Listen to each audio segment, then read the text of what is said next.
साथ उजाड़ मंगल सुंदर साथ मंगल धाम उजाड़।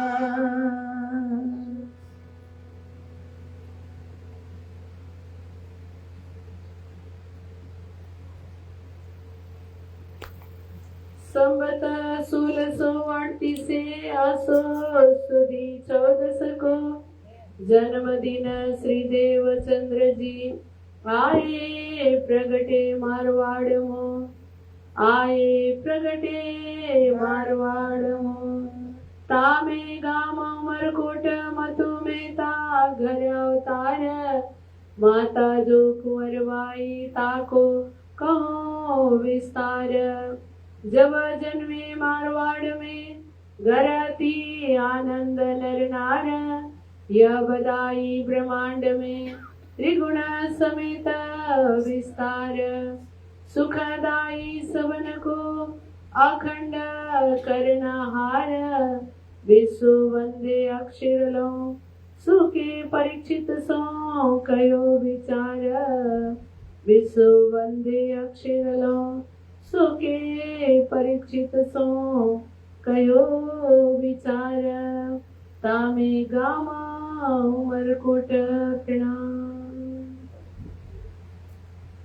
साक्षात सच्चिदानंदमयी पूर्ण ब्रह्म परमात्मा, सबके प्राण धन प्राण प्रियतम अक्षरातीत श्री राजश्यामल जी राधा कृष्ण की जुगल चरण में कोटानुकोट नमन वंदन अर्पण करते हुए श्री गुरु जी के चरणों में नमन वंदन करते हुए इस सुंदर भव्य परब्रह्म परमात्मा के दिव्य दरबार में परब्रह्म के ही लीला रसपान करने के हेतु उपस्थित समस्त परब्रह्म परमात्मा के अति प्यारे लाडले दुलारे धामस्थ बड़भागी सुंदर साजी भक्तवृंद, आप सबके चरणों में मेरा प्रेम प्रणाम।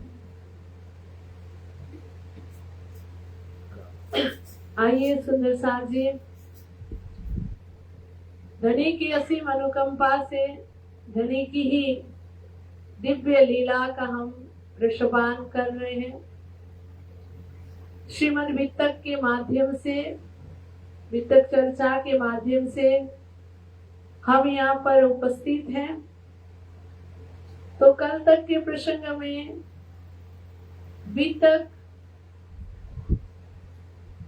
किसकी वितक, बहुत हमने दूसरों की कथा सुनी है।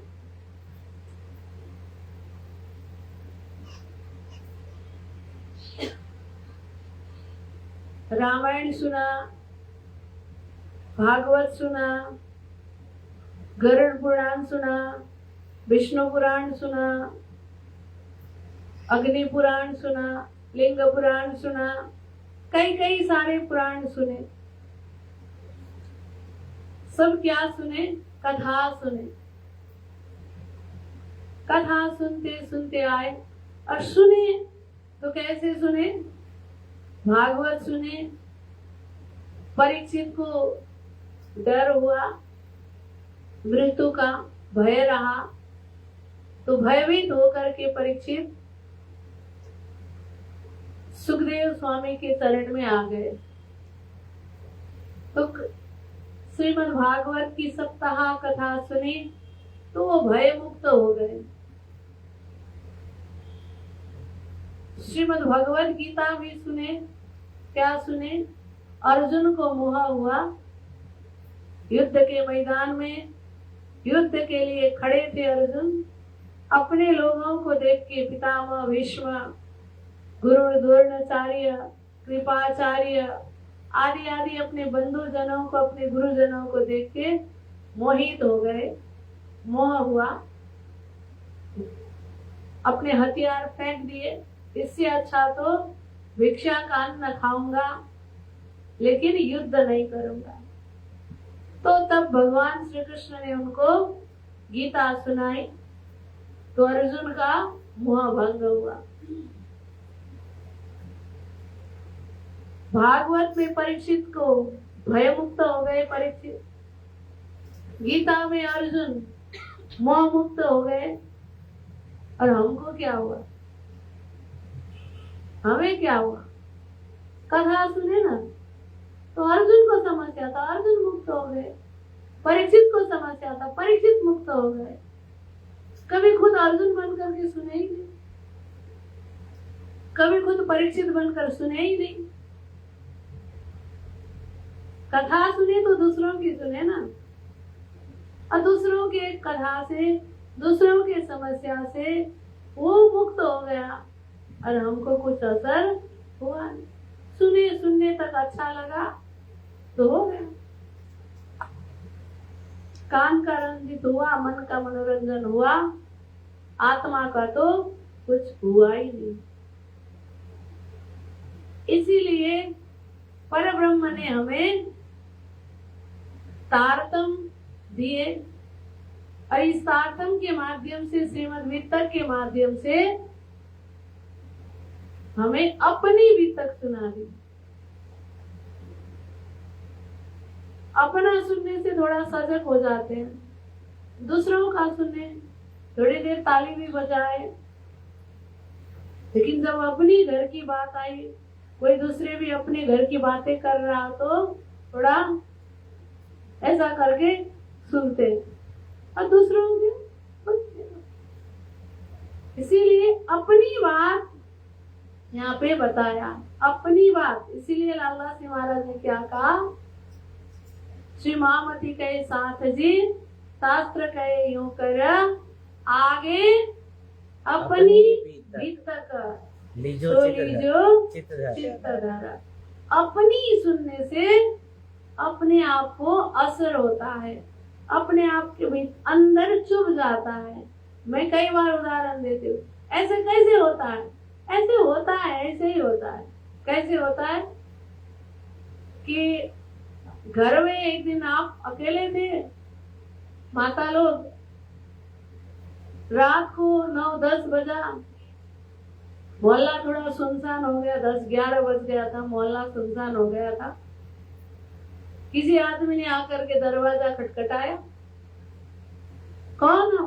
घर में बड़े कोई नहीं है, आप अकेले हो और छोटे छोटे बच्चे हैं। इतने रात कौन आया? कौन है? अरे हम। कौन हम? हम यात्री हैं, रास्ता राहगीर है, रास्ता चलने वाले हैं। कोई इस शहर में नया है, अनजान हो, किसी को जानता नहीं हो, तो आपका थोड़ा बरंदा बड़ा दिखा तो थोड़ा सोचा यहाँ पे थोड़ी देर आराम कर लूं, रात गुजारूं। अब क्या बोले, बाहर निकल के देख भी नहीं सकते कैसा आदमी है, कौन है, क्या है। अब मना करूं तो भी कैसे करूं? चलो रहने दो, बाहर आए, ठीक है। अब अपने को तो रात भर बाहर निकलना नहीं है, जो हो जाए हो जाए। तो फिर थोड़ी देर में थोड़ी सी कपकपी सी आवाज आती है, बारिश भी हो रहा है बाहर, छींटे भी पड़ रहे होंगे उनको। तो थोड़ी देर बाद में फिर खटखटाता है, सुनिए तो। क्या हुआ फिर? क्या सुनना है? अरे हम तो 2-3 दिन से कुछ खाए पिए नहीं, भूख लगी है, भूख के कारण नींद ही नहीं आ रही,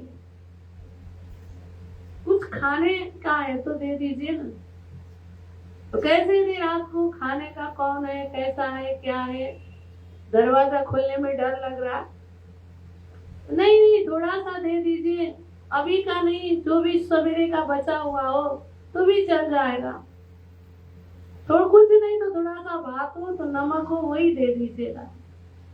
बार बार बोल रहा है। अब मातृ हृदय, सो नहीं पा रहा हूँ, भूखा हूँ बोल रहा है। डर भी है लेकिन दया भी आ जाती है ना अंदर।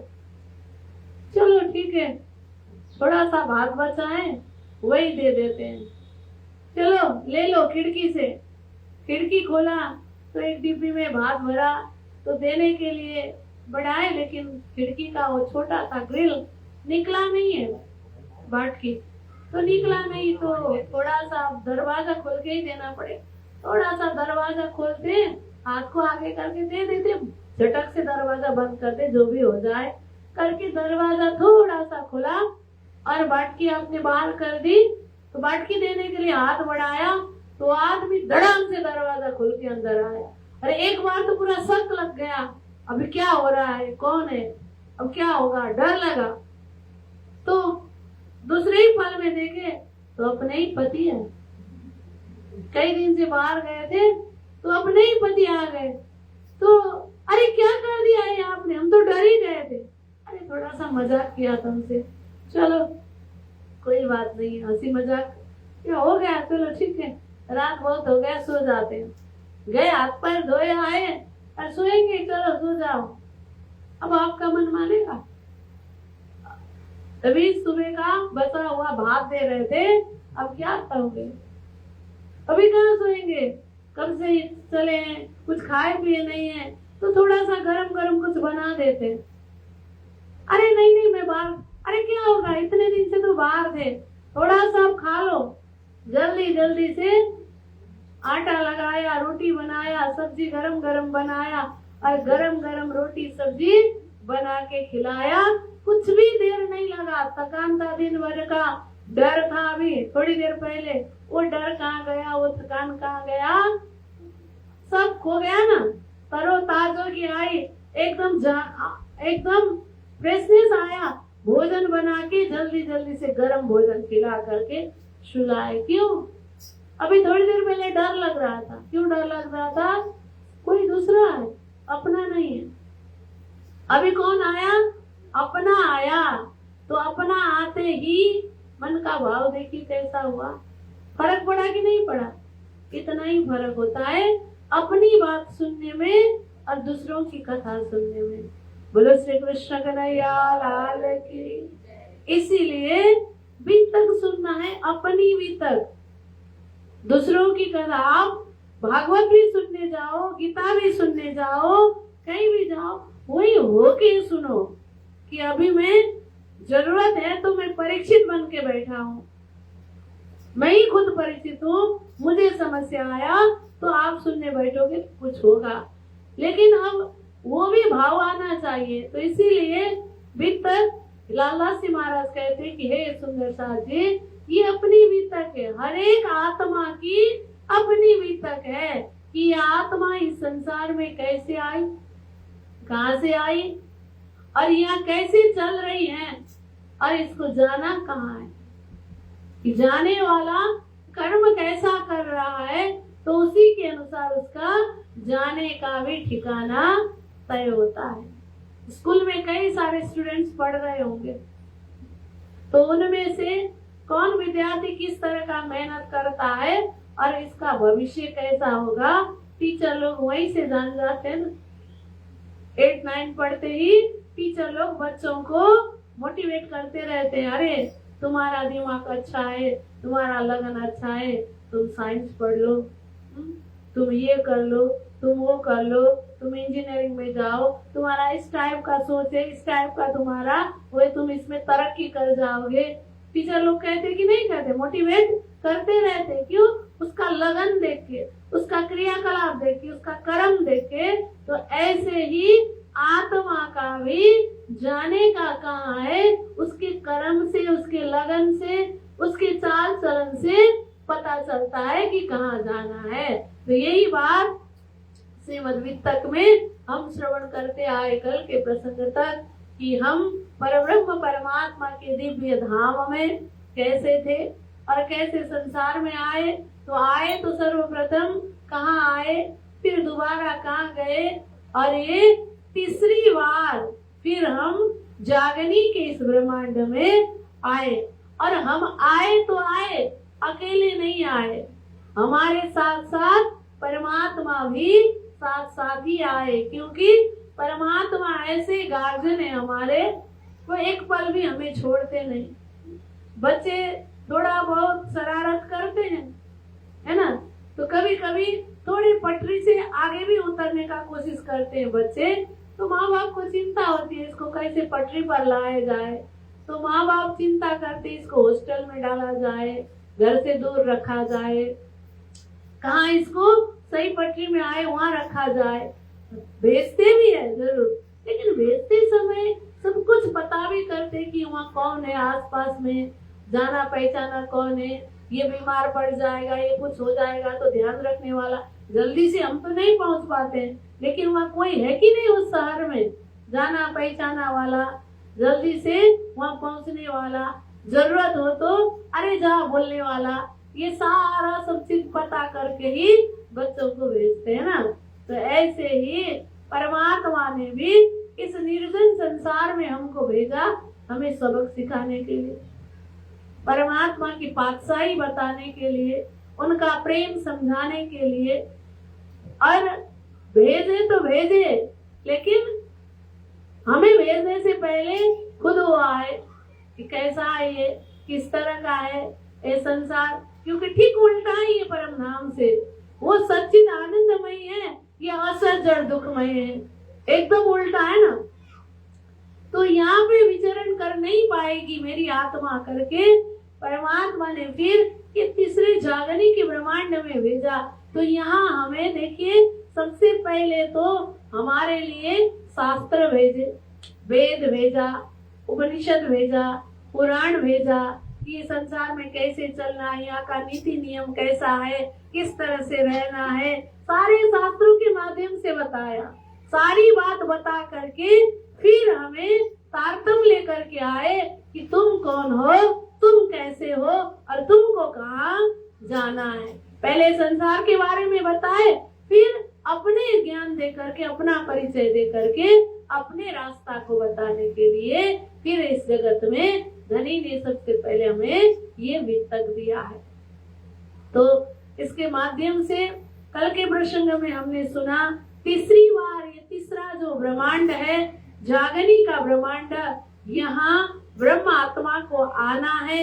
ये बात पहले से ही कई सारे शास्त्र में बताया गया था। बृहद संहिता में भी ये बताया था कि जो ब्रजरास में रास में रमण करने वाली आत्मा है, पुनः कलयुग में इस संसार में आएंगी। आनंद रूपाया सख्यो ब्रजे वृंदावने स्थिता कलो प्रादुर्भविष्यन्ति पुनरिष्यन्ति तत्पदम। ब्रज में आई और रास में गई, रास रमण करने के बाद पुनः फिर ये ब्रह्मांड में कलयुग में इस संसार में ये आत्मा पुनः आएंगी करके शास्त्र में बताया था। तो सोई अनुरूप अब इस संसार में सर्वप्रथम सुंदरवाई आत्मा दिव्य परम धाम से उमरकोट में मतुमेता और कुंवरबाई के यहाँ प्रकट हुई। संवत 1638 से असुदी 14 को जन्मदिन श्री देवचंद्र जी आए प्रगटे मारवाड़ में। बोलो श्री सदगुरु महाराज की। लालासी महाराज ने 2 शब्द प्रयोग किया। देखिए, एक बार बोला जन्मदिन श्री देवचंद्र जी, दूसरी बार बोले आए प्रगटे मारवाड़। जन्म भी बोले, प्रगट भी बोले। तो इसका मतलब क्या है? जन्म तो साधारण हम मनुष्य का जन्म होता है, लेकिन महापुरुषों का, परमात्मा का क्या होता है? प्रगट होता है।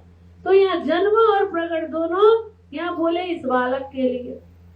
मतुमेता के घर में जो बालक आए उनके लिए दोनों शब्द बोले। जन्म इसलिए बोले पंच भौतिक तन साधारण करके देवापी के जीव में इस संसार में मतुमेता और कुंवरबाई के लिए तो पुत्र है ना, और उमरकोट की नर नारी के लिए मतुमेता के घर में पुत्र हुआ, इसीलिए जन्म हुआ। लेकिन प्रकट किसका हुआ? ये प्रकट होने वाला जो बालक है, ये बालक तो दिव्य परम धाम से अगर तारतम्य के हिसाब से देखे तो ये साक्षात श्यामा स्वरूपा है। श्यामा जी महारानी है, जिसको राज्य महाराज ने मेरा आवेश लेकर के जाओ श्यामा जी करके राज्य ने आदेश दिया है, तो स्वयं श्यामा जी आई।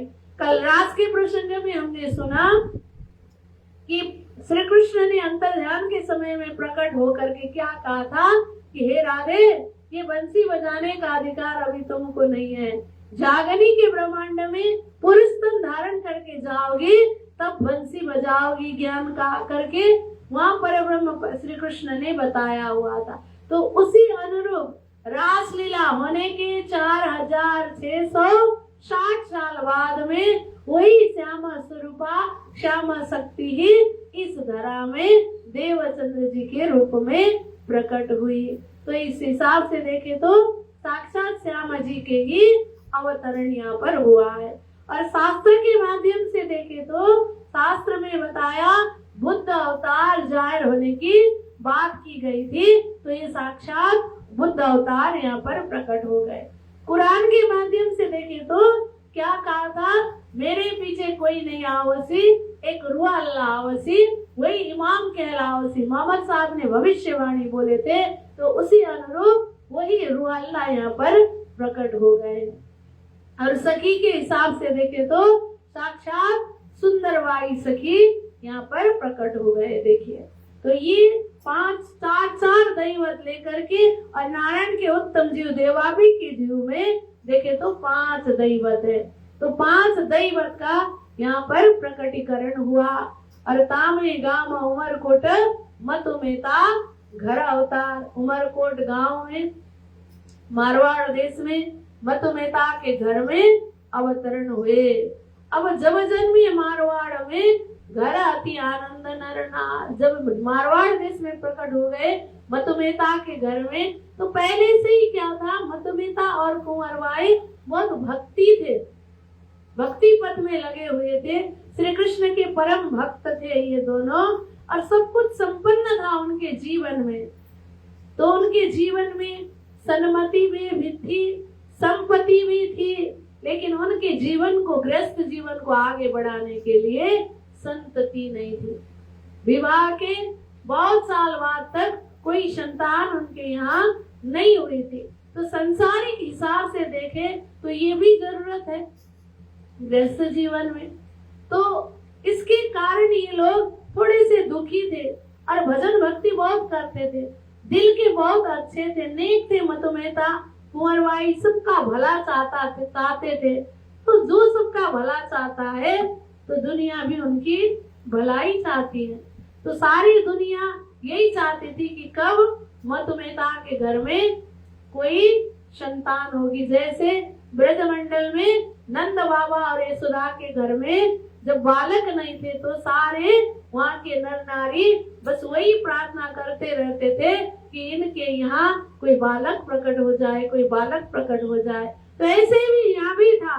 तो जब बालक प्रकट हो गया तो सारे नर नारी खुश होकर के, जैसे ब्रजमंडल में श्री कृष्ण का प्राकट्य होने पर सारी गोपियां दौड़ दौड़ के आई, ऐसे ही यहाँ पर भी सारे नर नारी दौड़ दौड़ के आए। और यह बधाई ब्रह्मांड में त्रिगुण समेत विस्तार, पूरे ब्रह्मांड में बधाई का गूंज उठा। और यहाँ ही नहीं, सारे त्रिदेव, देवी देवता, ब्रह्मा विष्णु महेश सब कोई उपस्थित हो गए थे। आकाशी मार्ग से सब धुंधुबियां बजाते हुए, ढोल नगड़ा बजाते हुए सब बधाई देने पहुंच गए थे मतुमेता और कुंवरबाई के यहाँ। ऐसा सुंदर यहाँ पर उत्सव मनाया गया। अब यहाँ बताते लालदास जी महाराज, सुखदाई सबन को अखंड करनहार। ये जो बालक पैदा हुआ ना भी, छोटा बालक, दुनिया के दृष्टि में एक मतुमेता और कुंवरबाई का बच्चा पैदा हुआ, पुत्र जन्म लिया। लेकिन लालदास जी महाराज कहते हैं ये जो बालक है कोई साधारण बालक नहीं है। सुखदाई सबन को अखंड करनहार, पूरी सृष्टि को सुख देने वाला है। और इतना ही नहीं, संसार में संसारिक सुख तो होगा ही होगा, देंगे ही देंगे। प्राणा जी वाणी में क्या कहते, सुख शीतल करो संसार। संसार को सुख शीतल, सुख के साथ साथ शीतल भी होना जरूरी है। कई बार सुख भी जलन देने लायक का होता है, और ये सुख शीतलता के साथ सुख प्रदान करने वाला, सुख देने के लिए आए। और इतना ही नहीं, अखंड करनहार, पूरे सृष्टि को सुख दे करके और पूरी सृष्टि को विश्व में अखंड करने के लिए प्रकट हो गए हैं। ऐसा क्षमता, ऐसा ताकत लेकर के ये बालक आए यहाँ। विश्व वंदे अक्षर लो सुखी परीक्षित सो कयो विचार। बोलो श्री प्राणनाथ प्यारे की। ये बालक जो है देखिए, विश्व वंदे अक्षर लो, अभी तक जो है विश्व वंदना कर रही थी, तो विश्व की वंदना अक्षर ब्रह्म तक पहुंच रही थी। वो भी डायरेक्टली नहीं, इनडायरेक्टली। इनडायरेक्टली कैसे कि विश्व किसके लिए वंदना करता था, तो विश्व का वंदन है सृष्टि करनहार के लिए। हमारा पालनहार, हमारा कर्ता, धन्य हो, वंदन हो, सब यही कहते हैं ना। कहीं ना कहीं किसी न किसी रूप से करतार का वंदना करते हैं, पालनहार का वंदना करते हैं।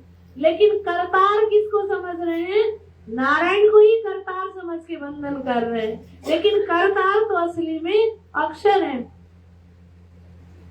तो अक्षर ब्रह्म करतार है, तो इनडायरेक्टली कर वंदना अक्षर तक पहुंच रही थी। अब ये जो स्वरूप प्रकट हो गए, ये स्वरूप अक्षर से भी परे, अक्षरातीत तक का पहुंच सबको देने के लिए इस धरती में प्रकट हो गए। अब इनके अंदर क्या है?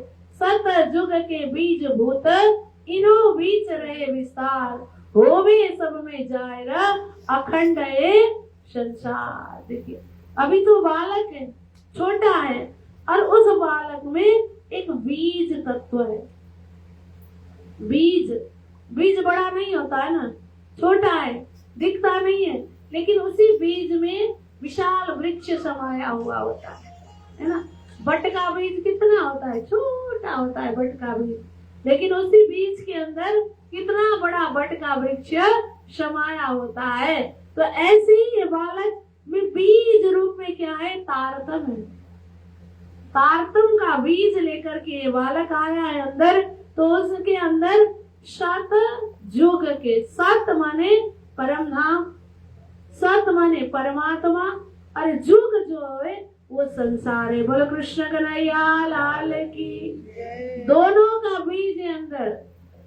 सत के विषय में भी ये सबको जानते हैं, और युग ये संसार, इसकी सृष्टि कैसे हुई, क्यों हुई, किस कारण से हुई, और कब तक सृष्टि रहेगी, इसके विषय में भी सब कुछ जानने वाले दोनों का बीज जो है वो तारतम बीज रूप में इनके अंदर है। तो इनो बीच रहे विस्तार, पीछे तो फिर ये विस्तार होने वाला है। कैसे विस्तार होगा? पीछे सुख होसी श्रवण, क्या बोले? अवलीला हम जाय र करे, जीव सुख सैया हृदय धरे, पीछे सुख होसी सबना पसरसी 14 भुवन। बोलो श्री प्राणनाथ प्यारे की। ये तो बाद में तो पसरसी 14 भुवन होगा। अभी छोटा सा बीज है, और यही बीज विस्तरित होकर के 18,758 वाणी रूपी विशाल वृक्ष ये बन जाएगा। तो ऐसा बीज जिसके कारण होवे सब में जाहिर होगा, और ये संसार को ही विश्व में अखंड कर देंगे। अब ये बात जो है सोई वेद कतिबों में इनकी लिखी साख कलम ने श्रवण किया। इनके आने के विषय में वेद ने भी बताया था, कतिब ने भी बताया था। वेद में दिव्य ब्रह्म पुरस्य ब्रह्म द्वैतस्य वासना तासामेका च परमा सुभगा सुंदरी प्रिया मरुद्देशे कुले शुद्धे निरुपम सा धरिष्यति चंद्र नामा पुमान लोके हरिशत्य शुभाम गतिम। ओहो, दिव्य ब्रह्मपुर धाम से सुंदरी नाम की देवी इस धरा में प्रकट होएंगी। कहाँ? मरुद देश में कहा था, तो मरुद देश में ही प्रकट हो गई, मारवाड़ देश में।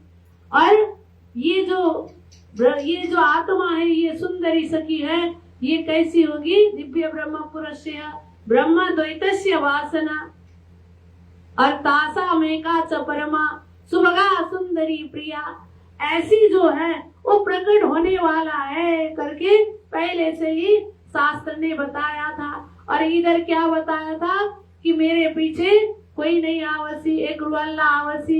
मेरे जाने के 1000 साल बाद में उस मर्द गुरु का मर्द जमात इस संसार में आने वाला है करके कतेब में भी ये बात बताया था। उनके जाने के 1000 साल बाद में ही सदगुरु महाराज प्रकट हो गए।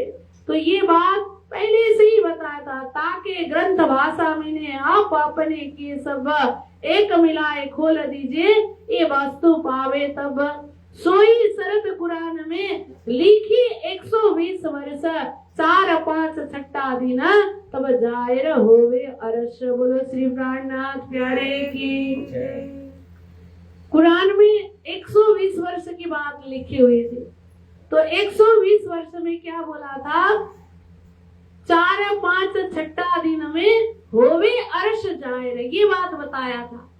चौथे 5वां और छठा दिन 7 दिन की बात बताई। देखिए हमारे वैदिक सनातन में भी 7 दिन की बात बताई। परीक्षित को बताया कि नहीं बताया? हे परीक्षित, तुम्हारे हाथ में 7 दिन है, तो 7 दिन के बाद तुम्हारा मृत्यु हो जाएगा। वहां भी 7 दिन का जिक्र किया है और कतेब में भी 7 दिन की बात बताई है। तो इसका अर्थ क्या है? ब्रह्मा जी बताते हैं, पहला दिन जो है वो ब्रज है, दूसरा दिन रास, तीसरा दिन आरब, चौथा दिन सदगुरु का जमाना, 5वां दिन ब्रह्मा जी का जमाना, छठवां दिन सुंदर साथ का जागनी, सखी के जागने का समय, छठवां दिन। तो क्या बताया था? 120 वर्ष की बात बताई। तो 120 वर्ष कब से कब तक? विक्रम संवत 1638 से 1758 तक 120 वर्ष होता है। तो 1638 से 1758 तक के 120 वर्ष के अंदर 4 5 छठवां दिन आएगा। पहला तो ब्रज हो गया, दूसरा रास भी हो गया, तीसरा आरब भी हो गया, और चौथा दिन प्रारंभ हुआ 1638 से। अब ये चौथा दिन 1638 से लेकर के और 1712 तक 14 दिन चलेगा, है ना। तो अब 1712 से लेकर के अब जागनी का जो कार्य है प्राणनाथ जी के ऊपर चला गया। तो 1638 से 1738 तक 100 वर्ष होता है ना। तो 38 में 1738 में तखत उलट जाता है, फिर 48 में 110 वर्ष होता है, 48 में वाणी पूरी हो जाती है। तो 50 में बाईजी महारानी का धाम गमन हुआ, 51 में ब्रह्मनाथ जी का धाम गमन हुआ। तो 51 के बाद जागनी का जो कार्य है, अब 5वां दिन पूरा हुआ, 6वां दिन शुरू हुआ कि ब्रह्मनाथ जी ने, हे छत्रसाल, अब जागनी के अभिवारा तुम्हारे सर के ऊपर सौंप दिए। तो यहाँ से 58 तक जोर शोर से छत्रसाल का जागनी का कार्य चलता है। अभी भी सखी का जागनी का ही समय चल रहा है, लेकिन जोर शोर से जो चला 1758 तक चला। तो इसके अंदर 120 वर्ष। तो 120 वर्ष में भी विशेष कार्य हो गए। देखिए 38 में सदगुरु का प्राकट्य हुआ। अब वहां से उनका फिर जागनी का जो खोज का कार्य शुरू हुआ। तो खोज का कार्य करते करते 78 में तारतम अवतरण हुआ, 75 में ब्रह्मनाथ जी का प्राकट्य हुआ, फिर उसके बाद 87 में दोनों स्वरूप का मिलाप हुआ, फिर दोनों स्वरूप के मिलाप के बाद 12 में धामगमन हुआ, फिर 15 से वाणी अवतरण चालू हुआ, फिर 22 से जागनी का अभियान एकदम तीव्र गति में आगे बढ़ने लगा। तो यहाँ से देखिए पूरा जो मुख्य कार्य है तो इसी डेट में आता है। तो विशेष यहाँ क्या छठा दिन तब जाहिर होवे अर्श बोला था। तो अब वही चौथा दिन शुरू हुआ। तो ये चौथा और 5वां दिन में विशेष परम धाम इस जगत में जाहिर होने की बात कही थी। तो लाला सी महाराज कहते हैं, सुंदर साथ जी, वो तो जाहिर हो गया। 4 5 छठा दिन में अंकित किया था। ओ देखो दूर में परम धाम है, वैसा है परमात्मा परम ज्योति। कहाँ रहते? परम धाम परागति उधर दूर में, ऐसा कहा था। कबीर साहब ने भी क्या कहा, चलते चलते पांव थक गया, नगर रहा नौकोस, बीच में डेरा पड़ गया, कबीरा की ने दिया दोष। अरे उधर 9 लाख कोस दूरी जाना था, लेकिन हमारा पैर थक गए, हम जा नहीं पाए। उधर और बाकी है 9 लाख कोस के दूर में जाना है। मोहम्मद साहब भी जब यात्रा करते करते गए तो पहले तो जबराइल में बैठ कर के गए, और जबराइल रब जमुना जी पार नहीं कर सका, तो फिर पैर जलने लगा। तो आगे फिर क्या बोले, उधर जाना नहीं हुआ। ज्ञान जो है, ज्ञान का पहुंच अक्षरधाम तक ही है, और परम धाम जाना हो तो रब का तखत माने प्रेम के तखत में बैठ करके पार होना है। तो ये बात वहां तक भी बताया है सुंदर साथ जी। तो इसीलिए 4, 5, 6 दिन में परम धाम जाहिर होना है। तो अब क्या बताए, सब सृष्टि से तथा करे होवे अखंड जाहिर धाम। अब इसी बालक, जो बालक अभी पैदा हुआ है, इसी बालक के माध्यम से अब इस धरती में धाम जाहिर होना है, परमात्मा का स्वरूप जाहिर, रूप जाहिर होना है, परमात्मा की लीला जाहिर होनी है, और विश्व को अखंड करके परमात्मा के चरण तक पहुंचाना है। ये कार्य होने वाला है। तो ऐसे स्वरूप का यहाँ पर अभी प्रकट हुआ है सुंदर साथ जी। तो अब आइए इन स्वरूप के विषय में आगे अब धीरे धीरे उनकी बाल लीला को बताते हैं। ये बालक, ये स्वरूप अभी प्रकट हुए हैं, धरती में आए हैं। तो आने से पहले भी कई सारे ऐसी लीला वो करते हैं कि कुंवरबाई को ये सब अनुभव होता है। जैसे ब्रजमंडल में गोपी को अनुभव हुआ था, ब्रजमंडल में यशोदा को अनुभव हुआ था, वैसे ही अनुभव कुंवरबाई को होता है। अभी भी बालक को पलने में सुलाया, कुंवरबाई काम कर रही है घर के अंदर, कहाँ, और अंदर बहुत सारी सखियों के किलकारी का आवाज आता है। सखियां हंस रही हैं, बहुत केल किलोल कर रही है सखियां, भागे भागे दौड़े दौड़े कुंवरबाई आती है अंदर, तो देखती है कुछ नहीं है, आराम से बालक सोया है। और कभी कभी कुंवरबाई घर में काम कर रही है, घर के अंदर दधी मथने की आवाज आती है, कोई अंदर आकर के दधी मथ रहा है। जैसे यशोदा मैया अपने मुंह से कृष्ण की लीला का गान करते करते दधी मंथन करती थी, वैसे ही यहाँ भी गान का आवाज ही है और दधी मंथन करने का आवाज भी आता है, बहुत मधुर आवाज। तो कई बार तो सुनते सुनते एकदम मग्न हो जाती थी कुंवरबाई। फिर थोड़ी देर में ध्यान आता है कि कौन है अंदर, दधी मंथन कौन कर रहा है। भागे भागे अंदर देखने जाती है, कोई नहीं दिखता है। अकेले देवचंद्र जी एकदम मुस्कुरा रहे, हंस रहे हैं, और पलंग के नीचे देखती है, उनके पलने के नीचे मक्खन मिल जाता था। बोलो श्री प्राणनाथ प्यारे की जय। ऐसी मधुर मधुर लीला यहाँ पर होती है। लालदासी महाराज ने वो सारे लीला का यहाँ पर वर्णन नहीं किया है, बाल लीला का, क्योंकि लालदासी महाराज को जल्दी है परम नाम जाने का। 1 महीना के समय में उनको जल्दी जल्दी वितक पूरा करके परम नाम जाना है। तो ये अन्य वितकों में अन्य वितकार ने थोड़ी थोड़ी बाल लीला वर्णन करी है सुंदर साथ जी। बहुत मधुर मधुर मनोरम बाल लीला है, सुनते रहेंगे।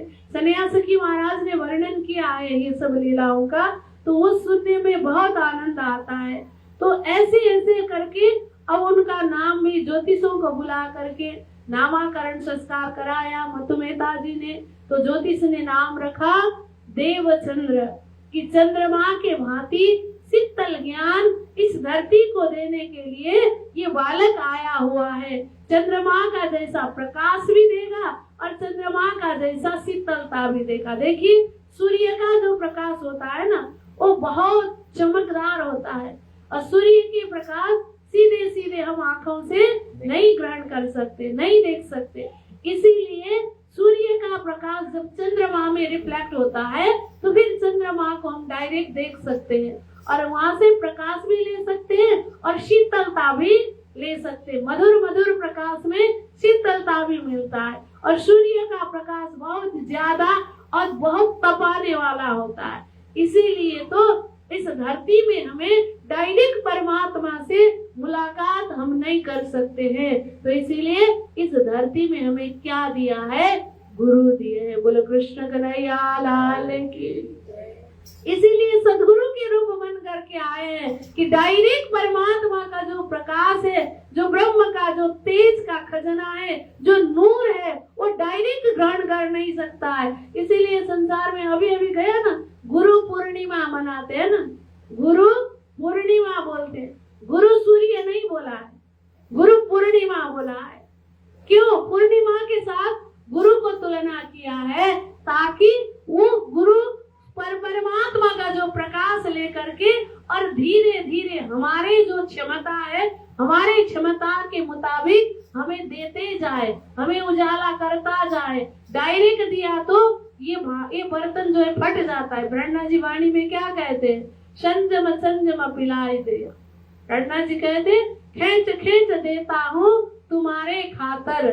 मुझे इंद्रावती कहते अरे मेरे अंदर तो इतना खजाना, एकदम लहर की लहर, लहर की लहर, लहर की लहर आते रहते, लेकिन सब एक साथ दो तो डर लगता है, क्योंकि तुम्हारा जो प्याला है वो कांच का है। वो एक साथ दिया तो कहीं फट न जाए, इसीलिए धीरे धीरे धीरे धीरे खींच खींच करके देता हूँ तुम्हारे खातर, तुम्हारे लिए धीरे धीरे पिलाता हूँ। तो इसीलिए प्यारे सुंदर साथ जी, ये जो स्वरूप है देव चंद्रमा के भांति शीतलता देने वाला परब्रह्म का जो प्रकाश है, जो नूर है, जो खजाना है, वो ले करके और उससे हमारी क्षमता के अनुसार हमें धीरे धीरे देते जाएं और धीरे धीरे हमारे अंदर भी वो नूर, वो प्रकाश भर दे। इसीलिए उस स्वरूप में आए तो उनका नाम क्या पड़ा? देवचंद्र पड़ा। बोलो श्री देवचंद्र महाराज की जय। अब ये बालक धीरे धीरे अब चंद्रमा के भांति बढ़ते गए और माँ के साथ बड़े संस्कारी थी माता भी, और सारे नर नारी बड़े आनंदित होते, खुश होते, कोई न कोई बहाना करते हुए एक बार तो उनका दर्शन करने आ ही जाते थे। एक बार वो बालक स्वरूप में भी दर्शन करने पर सबको शांति मिलती थी, आनंद होता था। कहीं न कहीं कोई न कोई बहाना लेकर के, क्योंकि है ही इतने प्यारे, ये प्राण प्यारा है, प्राण प्रीतम है, सबके प्राण प्रीतम इस जगत में आए हैं तो प्यारा होंगे ही होंगे। तो आइए उस एक प्राण प्यारा का एक प्यारा सा भजन के माध्यम से हम दर्शन करें, फिर अंदर आगे की बाल लीला में हम प्रवेश करते हैं। बोलो कृष्ण कन्हैया लाल की, सदगुरु महाराज की, बोलो श्री प्राणनाथ प्यारे की लाल की। मेरे पिया का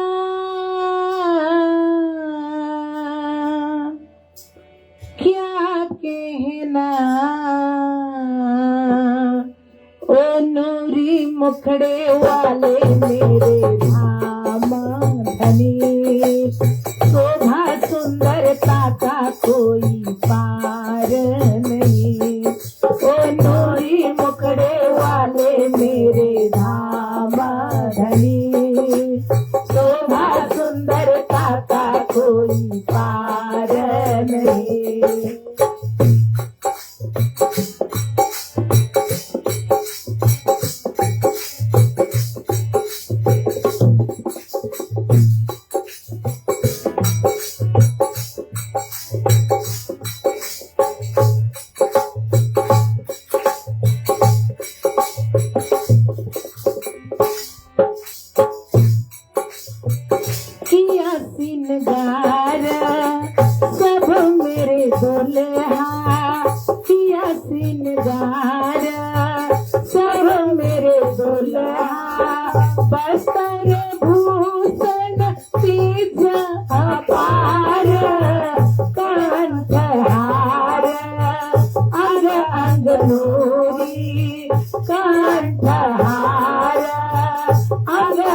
नूरी नूरी झलक रोज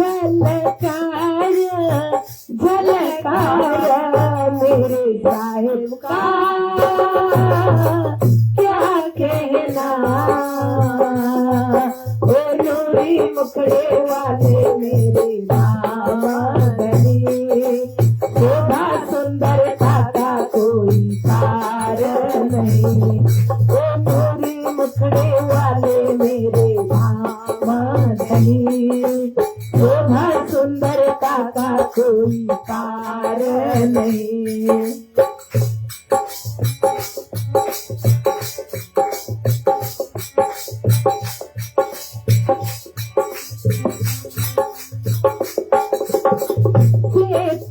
जामा केसर इजार से पहजामा केसर इजार, पाग सिंदूरिया पटुका है नीलो पीलो रंग पिछोरी है आसमानी रंग पिछोरी है आसमानी। पूर्ण स्वरूप है नूर सजीला, नूर सजीला मेरे साहिब का क्या कहना। ओ नूरी मुखड़े वाले मेरी दामनी, शोभा सुंदरता का कोई पार नहीं। ओ नूरी मुखड़े वाले मेरे धामनी, शोभा सुंदरता का कोई पार नहीं।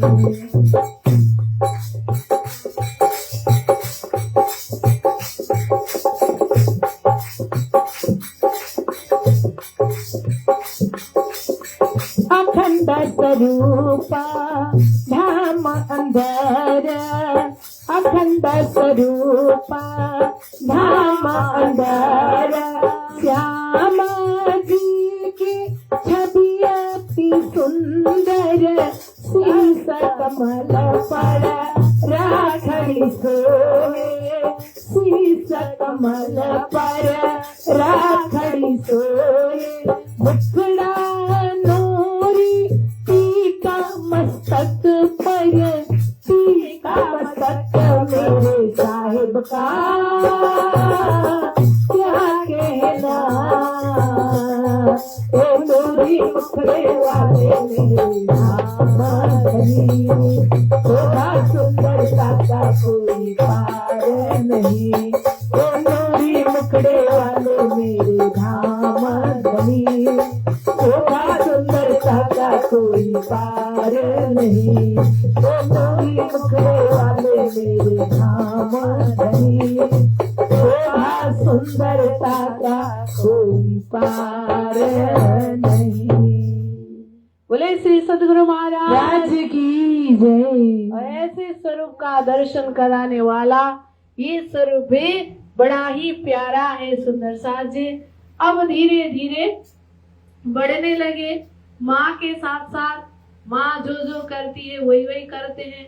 अब 2-3 साल के हो गए, माँ के पीछे आगे पीछे पल्लू पकड़ते हुए चलते हैं। अब बच्चों का स्वभाव वही होता है, माँ जो करती है बच्चे वही करते हैं। माँ अगर घर में सिलाई उलाई करने बैठती है तो बच्चों को भी वही चाहिए होता है। माँ रोटी बनाने बैठती है तो बच्चे भी आटे का गोली मांगते हैं, उनको भी रोटी बेलना होता है। और क्या कर दे माँ, कई बार तो वो होगा ही नहीं तो माँ हम लोगों को, मुझे भी याद है, और एक थाली उल्टा कर देती थी और गिलास देती थी और बेलती, माँ ऐसे कराती थी। अब बच्चों का स्वभाव ऐसा है, तो ये देवचंद्र भी छोटे बालक माँ के ही आगे पीछे दौड़ते रहते, माँ जो करती है वही करते हैं। तो माँ सवेरे सवेरे उठकर नहा धो करके